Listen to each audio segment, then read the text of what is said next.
turi mu rugendo. Babyeyi bana namwe rubyiruko, ibibazo bijya mwibaza ku mahame y'ukwemera n'inyigisho za Kiliziya Gatolika mukabona muvana ibisobanuro byabyo, ubu ntibikiri kure yanyu.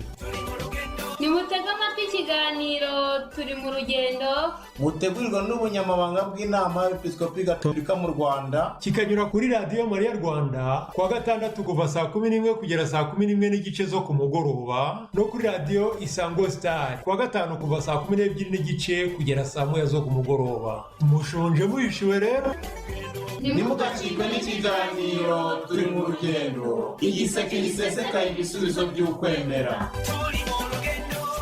Mbifurije amahoro y'Imana mwe mwese mugiye kuba muri kumwe natwe mu kiganiro turi mu rugendo, ikiganiro kidufasha kumenya Kiliziya yacu, gusobanukirwa n'ukwemera Gatolika, ndetse no kubona ibisubizo kuri bimwe mu bibazo dushobora kuba tujya twibaza. Mu kiganiro cy'uyu munsi turagaruka kuri Bibiliya, aho twibanda ku bibazo twabajijwe na bamwe mu bakurikira iki kiganiro. Turi mu rugendo ni ikiganiro cy'ubunyamabanga bukuru bw'inama y'Episkopi mu Rwanda, mugitegurirwa na Jean Marie Vianney Uwitonze, nanjye Teresfore Kaberuka.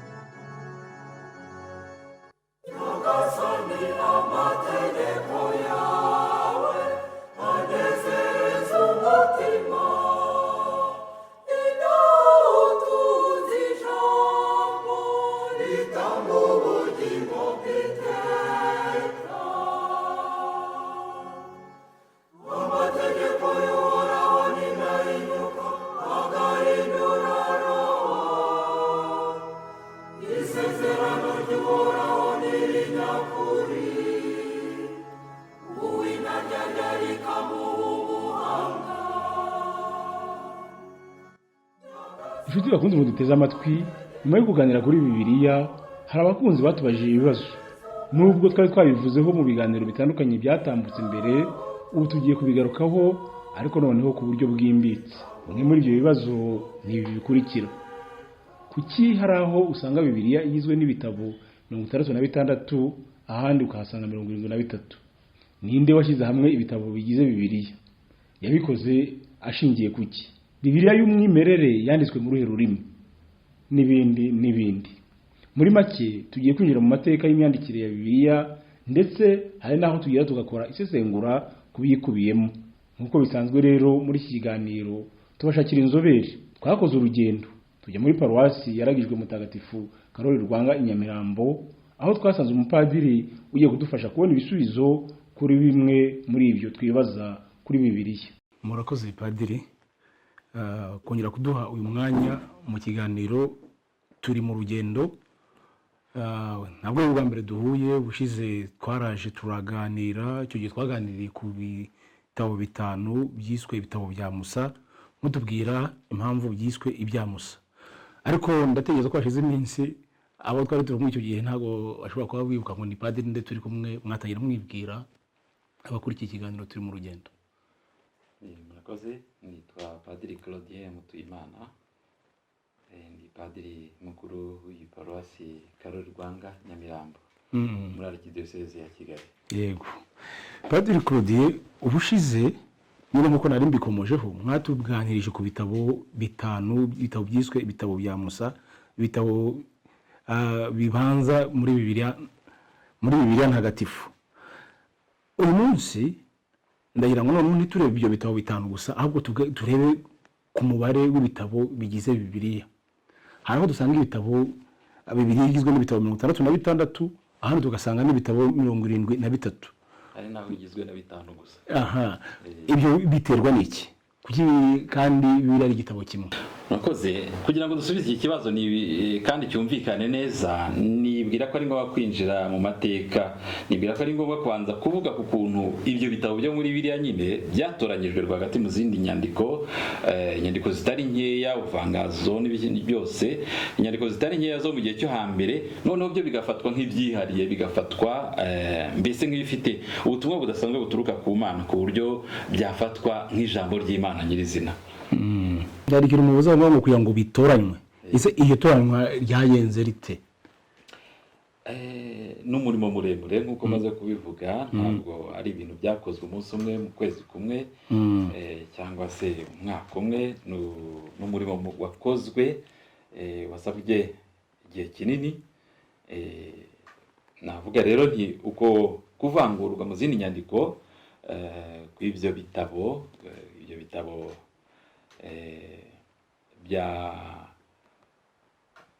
byashyizwe muri Bibiliya, umurimo ubwawo witwa Canon des Écritures mu gifaransa, akaba ari amagambo abiri tugomba kwibandaho muri ayo magambo y'igifaransa. Canon des Écritures, hari ijambo écriture ubwabyo rivuga ibyanditswe, hakaba n'irindi jambo canon rivuga ubundi canon cyangwa se kane, duhere ku ijambo ry'ikigereki ni inkoni. Inkoni yifashishwa mu gufata ibipimo, ariko ko ururimi rugenda rutera imbere, iryo jambo rireka kuba inkoni gusa ahubwo rihinduka igipimo. Bireka no kuba igipimo gusa ahubwo noneho biba itegeko. Canon des Écritures rero bikaba bivuze iki? Bivuze ko nyuma y'isuzuma ryimbitse, ibitabo byagaragaje ko bifite umwihariko udasanzwe, byatoranyijwe rwagati mu bindi nk'ibyahumetswe n'Imana, nyine byafashwe nk'ibigomba gutanga umurongo ngenderwaho, bigomba kuyobora, kugira ngo biyobore nyine umuryango w'Imana ushaka kumva ijambo ry'Imana binyuze mu kumva ijambo ry'Imana. Uyu murimo rero ukaba warakozwe ku bitabo byo mu Isezerano rya Kera ndetse no bitabo byo mu Isezerano Rishya. Ese iryo sezerano rya kera n'isezerano rishya byo bishatse kuvuga iki? Isezerano rya kera ubundi ribumbatiye hamwe ibitabo byose biri muri Bibiliya byanditswe mbere ya Yezu Kristo. Bikaba bivuga ahanini, duhere ku gitabo cy'intangiriro kibibanziriza, kivuga ibijyanye n'iremwa ry'ijuru n'isi. Ibikurikiraho bikavuga iby'umubano w'Imana n'umuryango wayo wa Isiraheli, bikanavuga n'iby'umubano w'Imana n'abantu bose muri rusange ndetse n'ibyaremwe muri rusange. Ariko kandi ntibibuze, ndetse nacyo byari bigamije ahanini gutegura amazu y'umukiza Yezu Kristo. Ibyo nibyo bitabo by'isezerano rya kera. Naho ibitabo by'isezerano rishya bikaba byaranditswe nyuma ya Yezu Kristo, bikaba byibanda ahanini ku buzima bwa Yezu Kristo, kuza kwe mu isi, ubuzima bwe n'ubutumwa bwe, ndetse n'ubuzima bwa Kiliziya, umuryango w'Imana mushya Yezu Kristo yari amaze gushinga. Isezerano rya kera rifatwa rero nk'igice cya mbere cya Bibiliya ku bakristo, hanyuma isezerano rishya rigafatwa nk'igice cya kabiri kigize Bibiliya ku bakristo. Icyakora abayahudi bo bagumanye ibyo bitabo twita ibyo mu isezerano rya kera, kuko ibitabo byaje nyuma ya Yezu Kristo, nuko babivuga ku buzima bwa Yezu Kristo ndetse n'ubuzima bwa Kiliziya, batigeze babiha agaciro. Hari ikintu hariya muvuze ko mu isezerano rya kera harimo ibitabo byategurizaga ukuza k'umukiza Yezu Kristo, ariko hano murangije mutubwira muti mu bayahudi bo hari ibitabo bafite ibingibi twita isezerano rya kera, bakaba batita ku by'isezerano rishya. Aha murashaka kuvuga ko batemera Yezu Kristo kugeza na n'ubu? Abenshi mu bayahudi ntabwo bigeze bakira Yezu Kristo n'inyigisho ze, ntabwo ari ibanga. Igice kinini cyane bagumye ku by'isezerano rya kera, keretse nk'abantu bake cyane babashije guhinduka bakaba abakristo. Na n'ubu ngubu nuko ibintu biteye. Aho ndagira ngo mwashaka kuvuga mu idini ya Kiyahudi, ariko n'igihugu ubwacyo, igihugu ubwacyo cya Isiraheli, abenshi bagumye mu dini rya Kiyahudi, nyine bagumana n'iryo sezerano rya kera. Ngira ngo nta na rimwe ku ijana ry'abakristo wabona muri Isiraheli. Ndagira ngo noneho rero mutubwire ku banditse ibi bitabo ndetse n'ururimi byanditswemo, kuko ibyo byose byafashe igihe kirekire, ntitugeze ku byanditswe mu rurimi rumwe.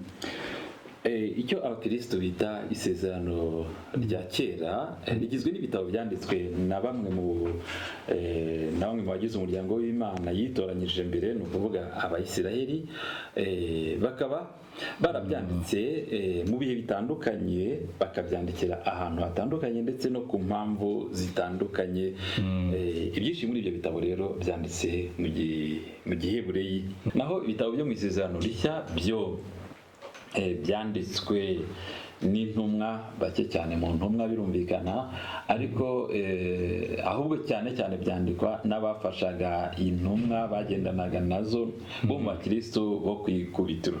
Urugero nka ba Mariko, Luka ntabwo bari intumwa bari muri ba 12. Pawulo tuzi ni umukristo wo mu ikubitiro, ariko kandi niwe muntu wanditse ibitabo byinshi byo mu Isezerano Rishya. Ibyo bitabo rero byanditswe byo mu Isezerano Rishya bikaba byaranditswe mu Kigereki. Tugarutse ku Isezerano rya kera, ibyo bitabo byanditswe mu Giheburayi, byanditswe mu myaka myinshi, mu masekuru menshi atandukanye. Tuvuge nko guhera mu kinyejana cya 12 imbere ya Yezu Kristo, ukagenda ukamanura nyine ukageza mu kinyejana cya mbere, niho ibyo bitabo byanditswe.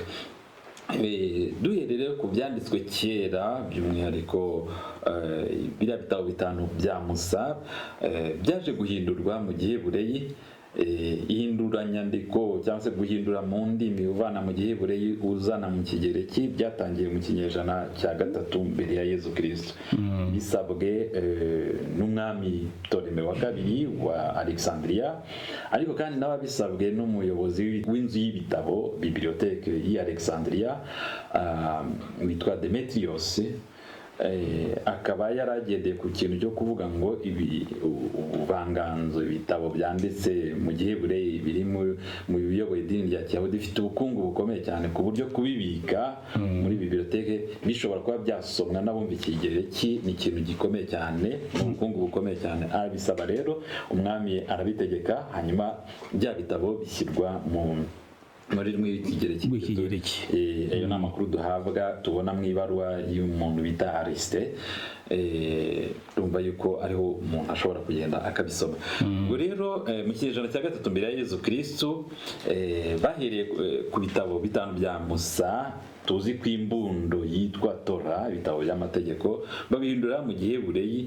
Ibyo bitabo ni nabyo tuzi kuri Pentateuch, Penta 5, sibyo? Bana aho ni mu Kigereki ubwo. Yego. Mu Giheburayi ni Tora. Ibi bitabo rero byashyizwe mu Kigereki bivanywe mu Giheburayi. Imbunda yabyo noneho mu Kigereki ihinduka Septante. Imvano yabyo nuko byahinduwe mu Kigereki bivanye mu Giheburayi n'abantu 72, kandi 70 Septante mu Kigereki. Ubwo rero 72 ni ukuvuga abantu batandatu bagiye batoranwa mu miryango 12 ya Isirayeli, ba 72 bashyirwa hamwe, bashyirwa ahantu hatandukanye, barabihabwa kugira ngo babihindure mu Kigereki, translation. Hanyuma biza kugaragara ko ibivuyemo bisa, abantu bakorewe muri ahantu hatandukanye, ariko ikivuyemo kirasa.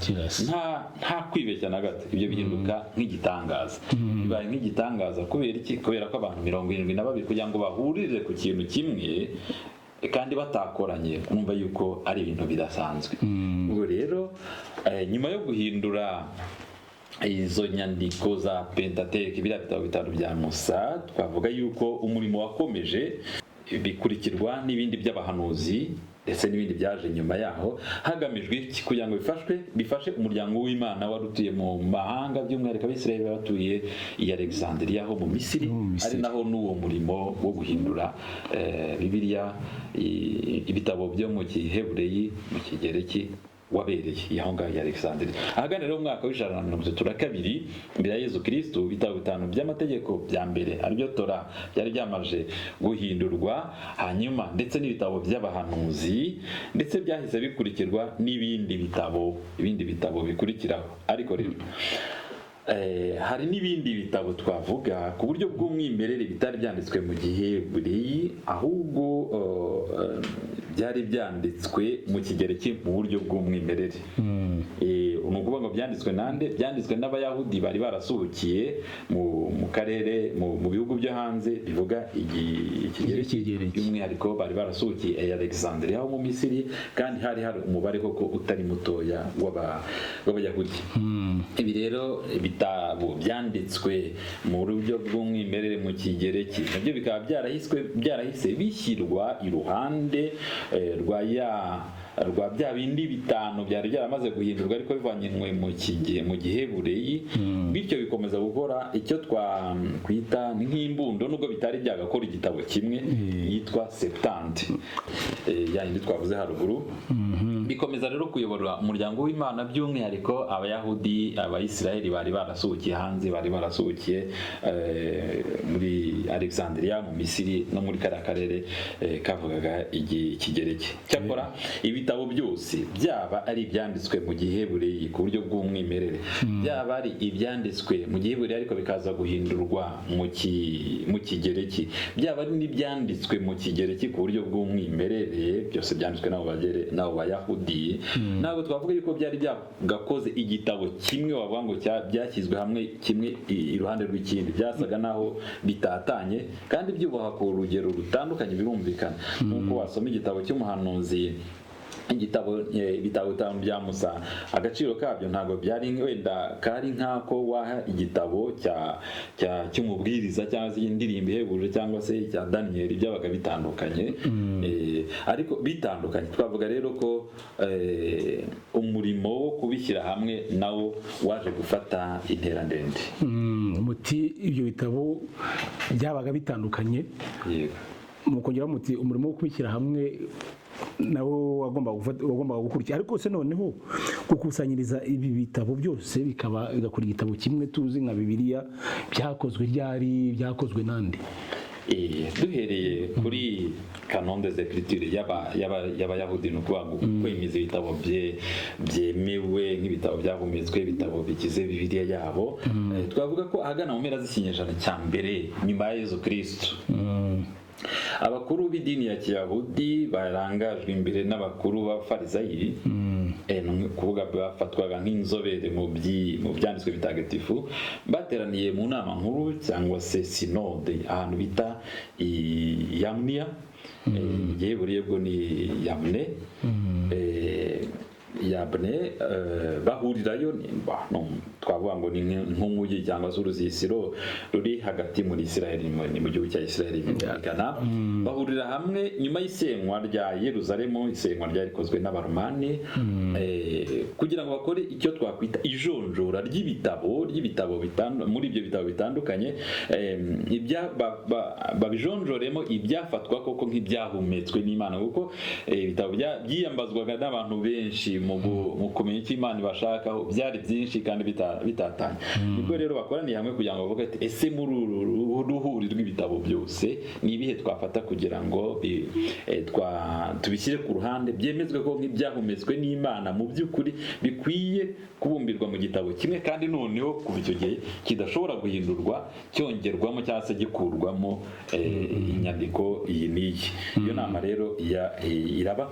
Abayahudi bari muri iyo nama, kandi wumvikana n'Abayahudi bari baragumye muri Isiraheli, bashyizeho ingingo ngenderwaho zitandukanye, muri zo zizagenderwaho nyine kugira ngo bemeze ko ibitabo byahumetswe n'Imana cyangwa se ari ibitabo bitagatifu biri kujya muri iyo Bibiliya. Muri izo ngingo hakabamo izi ngizi eshatu. Kuba icya mbere barebaga ni ubutumwa nyobokamana buri mu message théologique. Icya kabiri cyarimo kuba byarandikiwe muri Isiraheli. Icya gatatu kuba byaranditswe mu gihebureyi. Hari n'izindi ngingo birumvikana, ariko izo ngizo zikaba mu z'ingenzi. Bagendeye rero kuri izo ngingo, Abayahudi bari baragumye muri Isiraheli, bajonjoye muri rwa ruhando rw'inyandiko, ruhuri rw'inyandiko nyinshi abantu biyambazaga bavuga yuko byavuye ku Mana, basigaranye ibitabo 39 byonyine. Ibitabo 39 bakubiye mu bice bitatu. Hari igice cyitwa icy'amategeko, Tora, igice gikubiye mu cy'abahanuzi, Nevi'im, n'igice cyitwa ibyanditswe gutyo niko cyitwa Ketuvim. Ubwo rero Bibiliya yabo igizwe n'ibyo bice bitatu byonyine, ni nayo ushobora gusangamo ahangaha. Nibyo ushobora gusangamo ahangaha ni Tora, Nevi'im, Ketuvim, bivuze amategeko, abahanuzi n'ibyanditswe. Hanyuma se nk'abaciye mu ijambo ngo bane ko mumaze kutubwiriza ingingo eshatu ko numva bisa nkaho abayahudi bagumye muri Israel basa n'abibagiwe abahungiye mu Misiri. Yego. Aho ni mubonamo ikibazo cyangwa se barabyumvikanyeho? Ntabwo babyumvikanyeho, nibyo koko ntabwo babyumvikanyeho, navuga ntiwabifoye. Izi ngingo ntabwo bazemeranyijweho n'abayahudi bari barasuhukiye hanze, by'umwihariko babaga i Alexandria, kandi hari umubare munini cyane w'abayahudi Alexandria no muri biriya bice byose byavugaga ikigereki. Bemezaga yuko nabo ibitabo byanditswe nibyo ibyo ngibyo 39 barabyakiriye abo bo hanze, ariko bemeza ko n'ibindi byanditswe n'abayahudi bari hanze kandi byanditswe mu kigereki nabyo bigomba kuba byarahumetswe bikurikije ubushishozi bwabo, kandi nabo bakajonjora nyuma y'umurimo wimbitse ukoranywe ubushishozi n'ubuhanga. Akaba ari muri urwo rwego hari ibindi bitabo 7 bahise nabo bongeramo, baravuga ati no, ibi nabyo mugomba kwemera yuko ari ibitabo byahumetswe n'Imana, babikomeraho babigumisha muri Bibiliya yabo kandi bikomeza kubayobora. Dufashe nk'urugero ushobora nawe kugutangaza muri ibitabo 7 ushobora uzasangamo igitabo cya mwene Siraki, cyo cyitwa igitabo cya mwene Siraki, ubundi cyanditswe n'uwo bita Yezu mwene Siraki. Twe dukunze kuvuga ngo mwene Siraki gusa, ariko n'umuntu witwaga Yezu mwene Siraki. Iki gitabo cyanditswe nyine na Yezu mwene Siraki akiri muri Isirayeli, sibyo? Mu binyejana rwose bibanziriza cyane mbere ya Yezu Kristo. Hanyuma kirakoreshwa kimwe na bya bindi byose byari bitarashyirwa hamwe. Umwuzukuru w'uwo Yezu mwene Siraki aza gusuhukira i Alexandria mu Misiri mu rwego rwo guha icyubahiro sekuru agihindura mu kigereki icyo gitabo cyose. Ibyo byose bibona mu iriburiro cyangwa se ijambo ry'ibanze rya kiriya gitabo cya mwene Siraki, agihindura mu kigereki. Nyuma y'imyaka runaka wa mwimerere w'ikigereki w'igihebureyi waje gutakara, ariko noneho la traduction cyangwa se ibyashyizwe mu kigereki byo bigumaho. Ibyo byose wabibona muri iri buriro. Hanyuma mu gihe cy'ijonjora ryakozwe n'abayahudi babaga muri Isiraheli, kubera ko bavugaga ati ingingo nyamukuru zitagomba kuburamo kugira ngo igitabo cyemerwe nuko kiri mu gihebureyi, kuba cyandikiwe muri Isiraheli n'ubutumwa. Babona ko ubutumwa ni bwiza cyane, bazi neza yuko traduction ari ihari kandi umwimerere watakaye, ariko baravuga bati kuko tutabona original, ubwo ngubwo ntabwo tucyemera nk'igitabo cyahumetswe n'Imana. Bamwe basigaye muri Isiraheli, bamwe rero bari hanze, bumvaga yuko nta mpamvu yo kugitesha agaciro, kandi bizwi neza ko kuva na kera cyari gifite agaciro umwimerere wacyo wo muri gihebureyi ugihari muri Isiraheli. Umva rero yuko kuba batarumvikaye kuri izo ngingo ari ibintu byumvikana. Hanyuma nyine tukiri aho ngaho turi kubona bamwe bari kuzana ibitabo byabo, abandi bakavuga bati twongeremo ibi ngibi. Byaje kurangira gute? Barumvikanye cyangwa bumvikanye nk'uko nabivuze? Ni abavandimwe, ariko birangiye bafashe imyanzuro itandukanye. Uburyo Abayisiraheli bari baragumye muri Isiraheli, nk'uko nabivuze, basigaranye ibitabo 39 bibumbiye mu bice by'ingenzi bitatu. Hari igice cya Tora, kuvuga amategeko, kigizwe n'igitabo cy'intangiriro, igitabo cy'iyimuka Misiri, igitabo cy'Abalevi, igitabo cy'ibarura n'igitabo cy'ivugurura amategeko. Hanyuma hakaba igice cya kabiri kigizwe n'ibitabo by'abahanuzi. Abahanuzi nabo bakagiramo ibice bibiri, ni ukuvuga abahanuzi ba mbere, prophète antérieur, muri bo hakabamo Yosuwe ufata nk'umuhanuzi, abacamanza, igitabo cya mbere cya Samweli n'igitabo cya kabiri cya Samweli, igitabo cya mbere cy'abami n'igitabo cya kabiri cy'abami. Hanyuma hakaba abahanuzi bo hanyuma. Abahanuzi bo hanyuma nabo barimo ibice bibiri, ni ukuvuga abahanuzi bakuru cyangwa se bihanganye, les grands prophètes, aribo Isayi, Yeremiya na Ezekiyeli. Noneho n'abahanuzi bato aribo bari aba 12 les 12 petits prophètes, ni Hoseya, Yoweli, Amosi, Obadiya, Yonasi, Mika, Nahumu, Habakuki, Sofoniya, Hagayi, Zakariya na Malakiya. Noneho ikindi gice cya gatatu cy'ingenzi nyuma y'ibitabo by'amategeko, ibitabo by'abahanuzi, igice cya gatatu ni icyo yitwa ibyanditswe Ketuvim.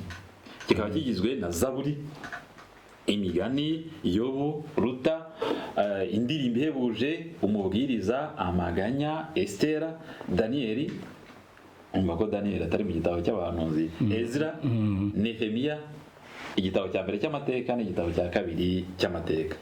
Naho urutonde rw'ibitabo byagumye muri Septante, ni ukuvuga ya Bibiliya y'Abayahudi bagumye bari batuye hanze ya Isiraheli bavuga Ikigereki, rwagize ibitabo 46, ni ukuvuga ibitabo 39 byaba Abayahudi b'imbere mu gihugu, kongeraho bya bindi 7 nabo bemezaga yuko ibyo byose byanze bikunze byahumetswe n'Imana kandi byabayoboye mu masekuru menshi. Ibyo bitabo rero 46 bibumbiwe mu matsinda 4 cyangwa se ibyiciro 4. Hari ibitabo by'amategeko bahuriyeho na bamwe b'imbere mu gihugu, Torah, akaba ari bya bindi 5: igitabo cy'intangiriro, igitabo cy'iyimuka Misiri, igitabo cy'Abalevi, igitabo cy'ibarura n'igitabo cy'ivugurura amategeko.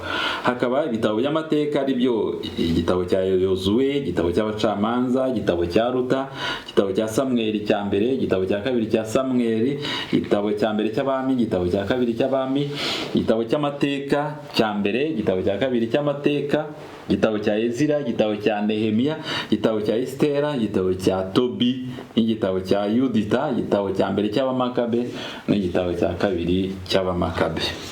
Icyiciro cya gatatu ni ukuvuga ibitabo by'ubuhanga. Muri byo hari igitabo cya Yobu, igitabo cya Zaburi, igitabo cy'imigani, igitabo cy'umubwiriza, igitabo cy'indirimbo ihebuje, igitabo cy'ubuhanga n'igitabo cya mwene Siraki. Hakaza rero n'igice cya nyuma aricyo cya 4 kirimo ibitabo by'abahanuzi. Hari abahanuzi Izayi, Yeremiya, Amaganya, Baruki, Ezekiyeli, Daniyeli, Hoseya,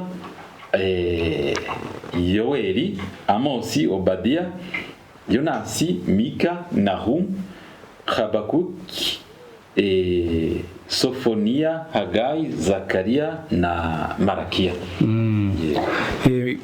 Murakoze kuba muturondere urwo rutonde rw'ibitabo bijyanye n'uko Abayisiraheli basigaye muri Isiraheli bafite urutonde rwabo rutandukanye n'urw'Abayisiraheli bari barasubikiye i Alexandria cyangwa se babaga mu mahanga. Haramutubwiye ko abasigaye muri Isiraheli bari bafite ibitabo birimo ibice 3: ibitabo by'amategeko, ibitabo by'abahanuzi n'ibyanditswe. Ayihe abagiye hanze barafite ibice 4. Mwagira icyo mutubwira kuri ubudasa bw'isezerano rya kera? Twavuga ko hari Bibiliya 2 zitandukanye cyaryananga ku isezerano rya kera. Yewe nta nubwo twavuga ko ari Bibiliya 2 gusa, ndetse dukize mu gaciro dushobora kuvuga n'eshatu, kuko hari abandi Bayahudi, igice cy'Abayahudi babaga muri Samariya, babandi tuzi nk'Abasamaritani, bo bagumanye muri Bibiliya yabo ibitabo 5 byonyine. Nabivuze mu ntangiriro, ibitabo 5 byonyine biriya bya Musa, bimwe by'amategeko, Torah. Bakavuga yuko ibindi byaje nyuma, byaba ari ibyo ngibyo, ibitabo by'amateka, by'abahanuzi, by'ubuhanga, ibyo byose byaje nyuma y'ibya Musa, babibone nk'ijambo ry'Imana, nk'ibyahumetswe n'Imana. Ariko rero tugarutse kuri zara Bibiliya 2 z'ingenzi zifite ibitabo byinshi, ari nazo twibanzeho. Twavuze haruguru, ni ukuvuga ifite ibitabo 39, indi ifite ibitabo 46. Icyo twabivugaho ni uko kubigaragara hari ibitabo 7 nyine nabivuze 7 byo mu isezerano rya kera byashyizwe ku ruhande n'abayahudi babaga imbere mu gihugu bavugaga igiheburayi gusa, mu gihe bavugaga ikigereki babaga hanze ya Isiraheli, kandi nabo umubare ukaba utari muto cyane, bari benshi. Bo bavugaga yuko bigomba gufatwa byanze bikunze nk'ibyahumetswe n'Imana, bigomba kuyobora umuryango w'Imana, nubwo ku buryo bw'umwimerere byaba byaranditswe mu kigereki, cyangwa se umwimerere ukaba uri mu giheburayi ukaba waratakaye, bagasigarana traduction cyangwa se ibyahinduwe mu kigereki gusa. Ibyo bitabo rero birindwi byihariye byasigaranywe n'abayisiraheli, cyangwa se byongewe n'abayisiraheli babaga hanze ya Isiraheli, bakabikomeraho byose rwose. Abayisiraheli bavuga ikigereki ni ibi ngibi bikurikira: n'igitabo cya Tobi, hakaba igitabo cya Yudita, igitabo cya mbere cy'Abamakabe, igitabo cya kabiri cy'Abamakabe, igitabo cy'ubuhanga, igitabo cya mwene Siraki, ndetse n'igitabo cya Baruki. Ibyo bitabo birindwi ntabwo ushobora kubisanga muri no Bibiliya y'Abayahudi nahoze nkubwira, ariyo twavuze yitwa ubundi mu mbundo bayita Tanakh. Tanakh urumva ko ari imbundo y'amagambo atatu. Ta ivuga Torah, na bivuga Nebihim, ka bivuga Ketuvim. Imbundi ikaba Tanakh, Torah, Nebihim, Ketuvim. Ibyo bitabo birindwi rero ntabwo wabisanga muri no Bibiliya y'Abayahudi, Bibiliya ya Kiyahudi babandi basigaye muri Isiraheli, ahubwo bisanga muri Bibiliya yanditswe n'abo ngabo, yakomeje gukoreshwa n'abo ngabo bari hanze ya Isiraheli. Nkurikije ibyo mumaze kutubwira, turabona rero ko hari ibyo byose ibitabo bahurizaho n'ibindi badahurizaho, ibyo bemeranwaho n'ibindi batemeranwaho. Bazize none pari mwatubwira muri ibi ngibi bahuriyeho, byo barabihuza 100% kuko ibyanditsemo byose ari bimwe? Ntabwo bahuza 100%, ntabwo bisa. Ushobora gusanga igitabo cyitwa izina rimwe muri Bibiliya y'abahoze mw'imbere mu gihugu muri Isiraheli n'abandi bari barasubikiye hanze cyitwa ari kimwe, ariko ugasanga inyuguti zikigize cyangwa se imirongo ikigize, imitwe ikigize ukabona ntabwo ingana.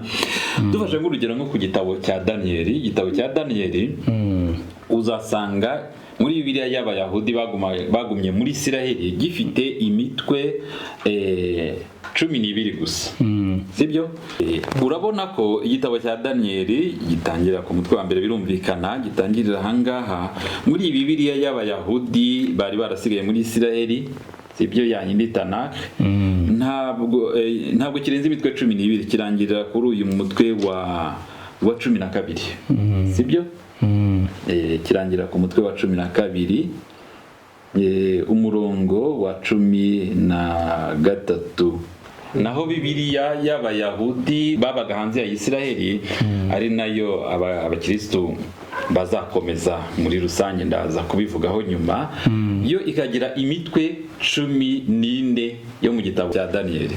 Urabona yuko hari umutwe wa 12, ukagira umutwe wa 13 wa wundi uvuga ibya Suzana wari ugiye kugirirwa nabi abeshyerwa n'udusaza twashaka kumusambanya. Umutwe wa 13 hari ibyo ubona ku mutwe wa 14 bivuga Daniyeli n'abasaserdoti ba Beli, ibintu nk'ibyo n'ibindi bikurikiraho birangiza umutwe wa 14. Ibi ngibi ntabwo bisanga mu gitabo cya Daniyeli muri Bibiliya y'Abayahudi bari baragumye muri Isiraheli. Ukaba wakwibaza rero uti bituruka kuki? Uko bishoboka umwimerere w'iriya mitwe 2 ya nyuma nawo waba waratakaye, umwimerere mu giheburayi, hagasigara za traduction zari zarakozwe. Hari kandi n'igice kimwe cy'umutwe wa 3 w'iki gitabo cya Daniyeli, kimwe kivuga iby'abasore bari bashyizwe mu itanura na Nebukadinezoro. Ntugisanga muri Bibiliya y'Abayahudi bari baragumye muri Isiraheli. Ugasanga rero harimo itandukanyirizo kuri icyo gitabo. Ni igitabo kimwe, ariko bamwe bafite imirongo myinshi, abandi bafite imirongo mike, biturutse ku kuba hari ibice byatakaraga, kandi ni ibintu byumvikana kuko kera ibintu by'ishyingura nyandiko, kubika inyandiko, n'uburyo zari zanditsweho naho n'ibikoresho byari bikozemo, cyari ikintu cyoroshye kuba inyandiko zatakara. Ntanze nk'urundi rugero, hari n'ibice bimwe na bimwe by'imitwe imwe n'imwe y'igitabo cya Esitera usanga biri muri iyi Bibiliya yakoreshwaga n'Abayahudi babaga hanze ya Isirayeli, yitwa Septante, kubera ko byari byamazwe gushyirwa mu Kigereki, ariko ugasanga ibyo bice bimwe na bimwe ntibiri muri ya Bibiliya, muri cya gitabo cya Esitera muri Bibiliya y'Abayahudi bagumye muri Isirayeli. Nicyo ngicyo nabivugaho. Twanzura rero twavuga yuko kubera impamvu twavuze haruguru, Abayahudi babaga muri Isirayeli, bari baragumye muri Isirayeli, bakoreshaga Igihebureyi gusa, bagumanye ibitabo 39, abandi babaga hanze ya Isirayeli bagira Bibiliya ifite ibitabo 46, yayindi yo mu Kigereki yitwa Septante. Kandi muri ibyo ngibyo n'ibyo bahuriyeho, ugasanga Bibiliya y'Abayahudi babaga hanze ifite imitwe miremire cyangwa se imirongo myinshi ugereranyije n'aba bandi basigaye muri Isirayeli, kuko ahanini ibyabo byabaga byaratakaye cyangwa se byarangiritse kandi ku buryo bwumvikana. Muravuze muti twanzura, hamwe bafite ibitabo 39, abandi bafite 46. Aho ngo biragaragara mu by'ukuri ko kugeza aho ngubu umubare badahuza ku bitabo. Hanyuma se aho ngaho ni mu Bayisiraheli, ukudahuza ku mubare w'ibitabo kuri bigize Bibiliya mu bemera Kristo, aho ndaje kuvuga Abagatolika n'Abaporoso, byo nyabo Kristo nyine Kiliziya ikivuka, Kiliziya umuryango w'Imana, ishingiye ku bunararibonye bwayo, ibitabo bitagatifu bizwe n'abanditsi batagatifu mu Isezerano Rishya yarabikusanyije. Ariko mbere y'uko ikusanya rirangira, twavuga y'uko hari ijambo yagize kuri yavuze cyangwa se yagize kuri biriya bitabo byo mu Isezerano rya kera, kuko hari abavandimwe, tubyita abavandimwe babiri batumvikana, cyangwa nako badahuza ku bijyanye n'umubare w'ibitabo. Kiliziya yo yafashe muri ibyo ngibyo, Kiliziya yafashe Bibiliya cyangwa se biriya bitabo by'abariya Abayahudi babaga hanze ya Isirayeli, ni ukuvuga Septante, yayindi yitwa Septante, imwe yari iri mu Kigereki, ariko kandi nk'uko twabibonye igizwe na bya bindi 39 by'aba Abayahudi babaga muri Isirayeli mo imbere, kongeraho bya bindi 7 by'aba bandi babaga hanze ya Isirayeli, kuko Kiliziya yabonaga ko nyine ari byo byayifasha, kandi n'impamvu zirumvikana cyangwa se turaza kuzibonaho nyuma. Hirya y'ibyo rero 46 yafashe by'Abayahudi babaga hanze ya Isirayeli, yaje kongeraho ibindi 27 noneho byo mu Isezerano Rishya, 27 byo 27 kongeraho 46 bihinduka 73. Ibyo nuko byagenze muri Kiliziya y'Imana, Kiliziya ya Yezu Kristo, kuva mu kinyejana tuvuge cya kabiri, niko byari bimeze kugenda ukagera mu kinyejana cya 15. Abakristo bose bageraga iyo Bibiliya ifite ibitabo 73.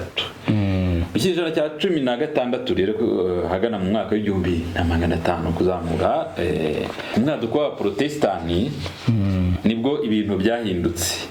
Kiliziya yari isanganywe ibitabo 73, Abaporoso bacyaduka baravuze bati twebwe turasubira ku bijyanye n'isezerano rya kera, turasubira kuri cya cyemezo, tugumane gusa ibitabo byanditswe mu Gihebureyi, bya bindi by'Abayahudi bari baragumye mo imbere muri Isiraheli.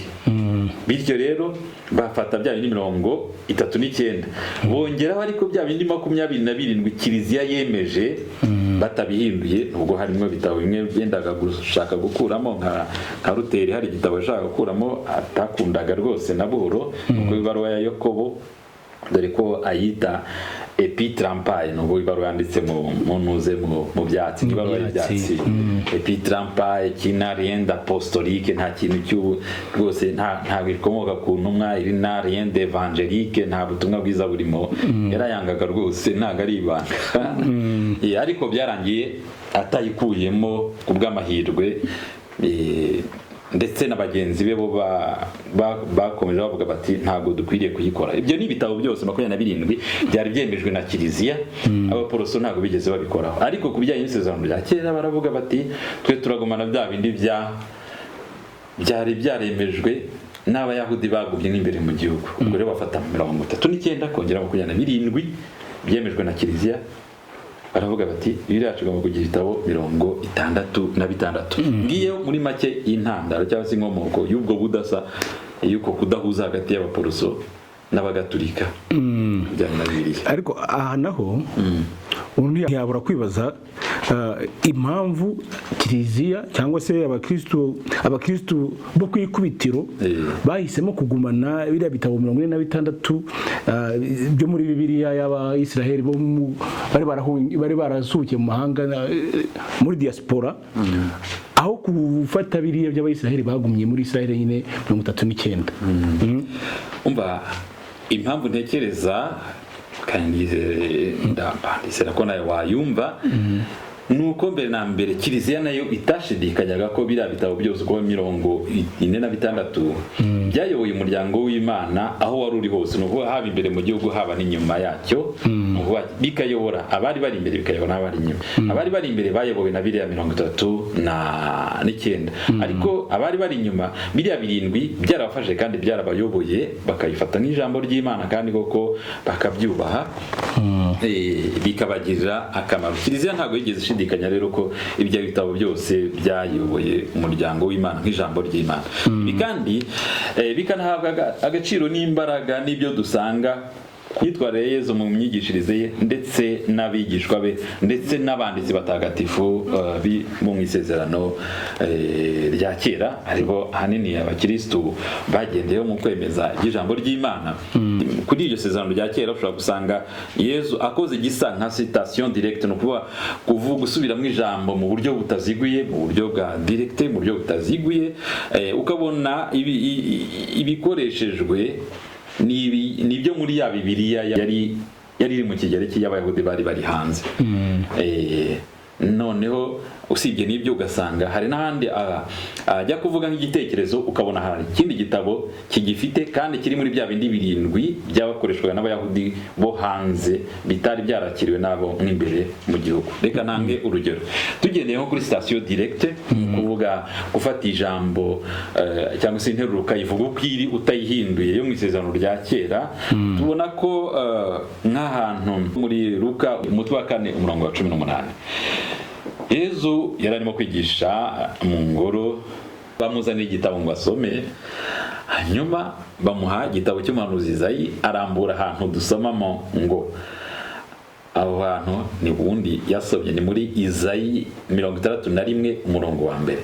Agira ati Roho wa Nyagasani arantwikiriye kuko yansize amavuta y'ubutore kugira ngo ntangarize inkuru nziza abakene, ntangarize imbohe ko zibohowe, ntangaze impumyi ko zihumutse, mwaka w'impuhwe za Nyagasani. Gutyo iri jambo ngo ntangariza ko interuro ngo ijambo ngo ntangariza impumyi ko zihumutse ntabwo risanga muri Bibiliya y'Abayahudi bagumye muri Isirayeli, ya yindi twahoze tuvuga yitwa Tanakh, sibyo? Torah, Ketuvim, Torah, Nebim, Ketuvim. Ntabwo bisangamo iyi nteruro ngo ntangarize impumyi ko zihumutse, sibyo? Nyamara mu buryo budahindutse rwose, mu buryo buri direct, ubona yuko iyi nteruro igaragara neza muri ya Bibiliya yakoreshwaga n'Abayahudi bari hanze ya Isirayeli, babandi bavugaga ikigereki. Birumvikana. Ubu rero ni ya yindi yitwa Septante. Ukavuga uti Yezu yarayizi, cyangwa se singiye kuvuga ngo ntiyarayizi, naho yaba atarayizi yari kuba yayihaye agaciro. Urakumva ati Yezu yavugaga ikigereki, nibyo nagiye kuvuga n'ubundi.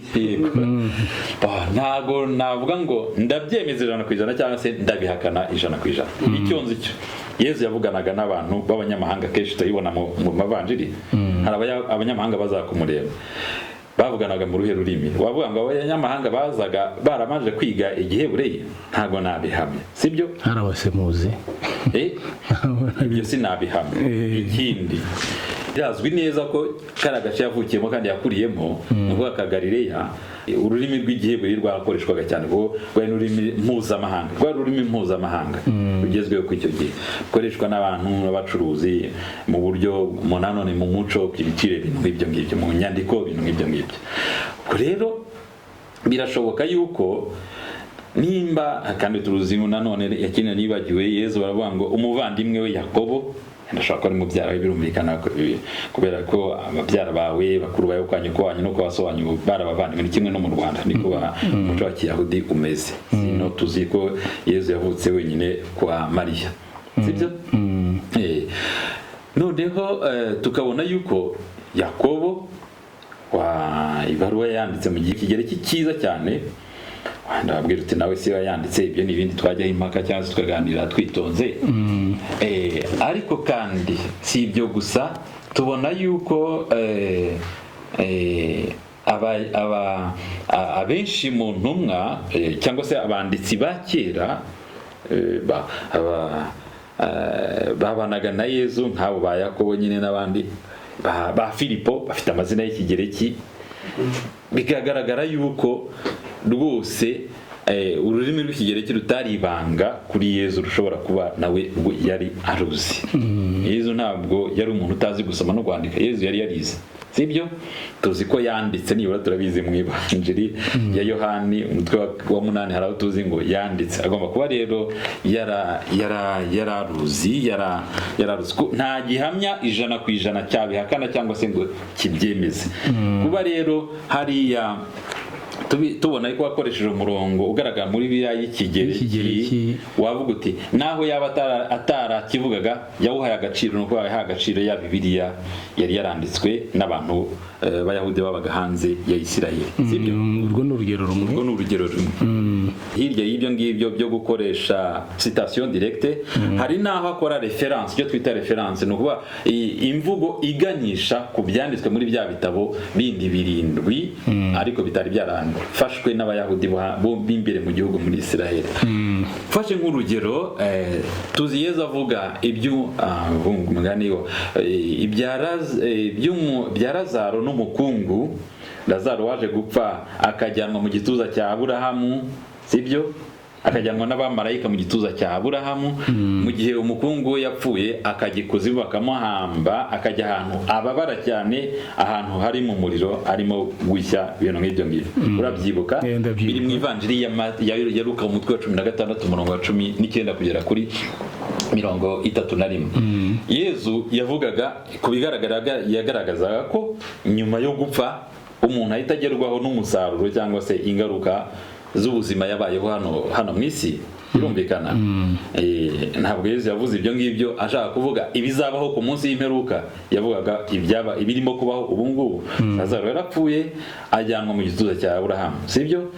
Umukungu arapfa ko yari yaritwaye nabi, ajyanwa mu kuzimu ahantu arimo kubabarira cyane, niko Ivanjiri irimo kuvuga.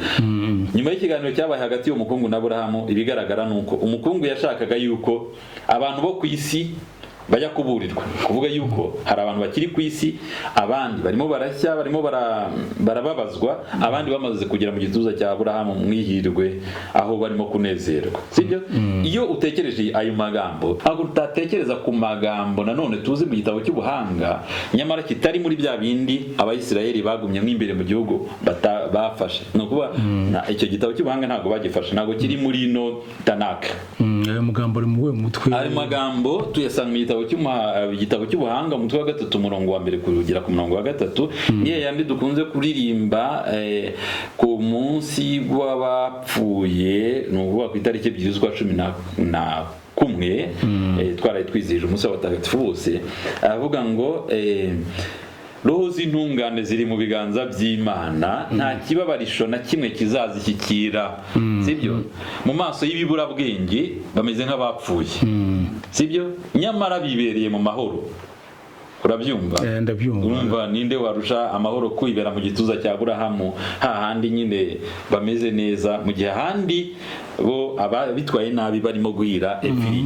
Kuba Yezu kandi yakwemeza yuko ijuru rihita ribaho cyangwa se ibyishimo bitabaho nyuma y'urupfu bitewe n'uko witwaye, abantu bakaba batagatifu cyangwa se bakajya guhanwa bitewe n'uko bitwaye, ibyo ntabwo ari ibanga. Cyateguraga umuryango w'Imana mbere y'uko Yezu aza. By'akarusho rero noneho mu buryo budashidikanywaho abanditsi b'ijambo ry'Imana mu Isezerano Rishya, abanditsi ni ukuvuga intumwa, dufate nka Yakobo, dufate Pawulo n'abandi, iyo bavugaga ijambo ry'Imana ndetse na ba Matayo, ba Luka cyane cyane, iyo bajyaga gukora reference ku Isezerano rya kera, ni ukuvuga baganisha basa n'abasubiramo ibyavuzwe mu Isezerano rya kera, bifashishaga Bibiliya iriya yakozwe mu iriya y'Abagereki cyangwa se Septante, iriya yafashaga Abayahudi babaga hanze ya Isirayeli. Nkufashe nk'urugero, uzasoma amagambo Yakobo yavuze mu mutwe wa 15 w'igitabo cy'ibyakozwe n'intumwa, haranakora citation, uzasanga exactement ari ayo muri Bibiliya y'Ikigereki, ya yindi nyine Septante imwe yafashaga Abayahudi babaga hanze ya Isirayeli. Utabibonye gutyo waba ubimuhimbiye, ntabwo wabona muri ino Bibiliya ya Tanaka ya yindi nababwiye. Nugereranya rero kubazi rero Igihebureyi, abazi Igihebureyi bakaba babasha gusoma neza Ikigereki kuko reference bahita bazikwereka, nimba yarakoze citation directe cyangwa se atariyo, uhita ubona neza yuko bakoreshaga iyo Bibiliya yabaga iri y'Abayahudi bo hanze ya Isirayeli, igizwe n'ibitabo 46. Nibwira rero ko izo mpamvu zose zikusanyijwe zitari gutuma Kiliziya ireka ubwo bukungu bwo muri ibyo bitabo 7 ngo ibikuremo ibihigike ibite hanze, kandi abanditse none ibyigendera byo mu Isezerano rishya nabo barabyifashishaga babifata nk'ijambo ry'Imana, byaba rutari gushyira mu gaciro mu yandi magambo. Icyakora rero icyo nakongeraho umuntu yanzura nuko kubw'amahirwe ubu ngubu Bibiliya abakristo bahuriyeho bita traduction œcuménique de la Bible, ihuza abagatulika n'abaporoso. Ubu ngubu yongeyeho na bya bitabo abaporoso ubundi bari barashyize ku ruhande, bya bindi 7, ku buryo ubu ngubu Bibiliya duhuriyeho twebwe twese abakristo, abagatulika n'abaporoso, igizwe n'ibitabo 73. Padiri murakoze ku kiganiro cyiza muduhaye, ariko mbere yuko wenda tubarekura ngo mujye mu bindi, kugira ngo mutubwire ikintu kimwe. Tuvuze ibiri muri Bibiliya, tuvuze ibitabo aho bitagiye bihura. Mu by'ukuri nk'umukristo kuri iki kiganiro asigana iki kuri Bibiliya muri rusange? Icyo namubwira asigarana ni ukuzajya yisoma. Bibiliya ni ijambo ry'Imana.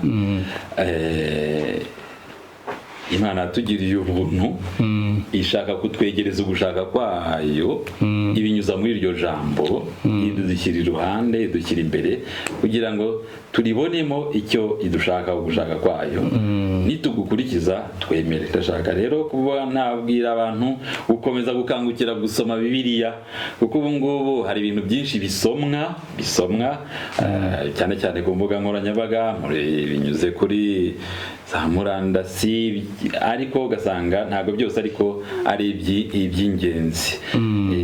Kandi muri uko gusoma Bibiliya twirinde guhangana ngo ibe nk'igikoresho cyadutandukanya, aho kuba cyaba ahubwo igikoresho cy'ubumwe bwacu Imana yadushyize imbere kugira ngo twese tuyibonemo ugushaka kwayo. Ntabwo rero twapfa mbere na mbere umubare w'ibitabo, naho se ngo tuvuge ngo ibingibi ntabwo ari byo, ibi nibyo, ibingibi ntibikwiriye kwemerwa, ibingibi bikwiye kwemerwa. Icy'ingenzi ni ukwibaza ngo ibyo byose se ahubwo wanasigaranye urabyemera? Nimba se wowe ushaka byinshi, bya bindi byinshi tuvuge ufite 40 66 byose ibirimo arabikurikiza. Ufite se ubwo bukungu bw'ibitabo 73 byose arabyemera kandi arabikurikiza. Numva rero tutagira intambara y'umubare w'ibitabo, ahubwo twagira intambara yo gukurikiza ibiri muri ibyo ngibyo. Nicyo ngicyo navuga. Murakoze cyane Padiri. Murakoze namwe. Turi mu rugendo. Babyeyi bana namwe rubyiruko, ibibazo bijya mwibaza ku mahame y'ukwemera n'inyigisho za Kiliziya Gatolika mukabona muvana ibisobanuro byabyo, ubu ntibikiri kure yanyu. nimutega amatwi ikiganiro turi mu rugendo Mutegurirwa n'ubunyamabanga bw'inama y'Episkopi Gatolika mu Rwanda, kikazajya kinyura kuri radiyo Mariya Rwanda kuwa gatandatu kuva saa 11 kugera saa 11 n'igice zo ku mugoroba, no kuri radiyo Isango Star kuwa gatanu kuva saa 12 n'igice kugera saa 1 zo ku mugoroba. Mushonje muhishiwe rero, nimugacikwe n'ikiganiro turi mu rugendo, igiseke gisesekaye ibisubizo by'ukwemera.